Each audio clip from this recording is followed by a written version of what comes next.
Hi friends, இன்னைக்கு ரிவால்ரி அப்படின்ற வார்த்தைக்கு தமிழ் என்ன சொல்லுவாங்கன்னு பார்க்கலாம்.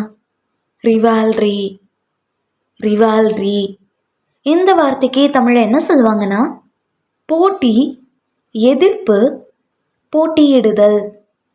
இன்னும் நல்லா புரிஞ்சுக்கிறதுக்காக 2 எக்ஸாம்பிள்ஸ் சொல்கிறேன்.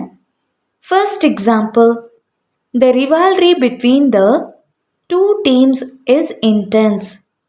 2 அணிகளுக்கிடையே உள்ள போட்டி தீவிரமானது. Second example, the sibling rivalry was evident from their constant arguments. சகோதர போட்டி அவர்களின் தொடர்ச்சியான வாதங்களிலிருந்து தெளிவாக இருந்தது. இன்னொரு வீடியோவில் வேறு ஒரு ஆங்கில வார்த்தைக்கு தமிழ் என்ன சொல்லுவாங்கன்னு பார்க்கலாம். அது வரைக்கும் பபாய்.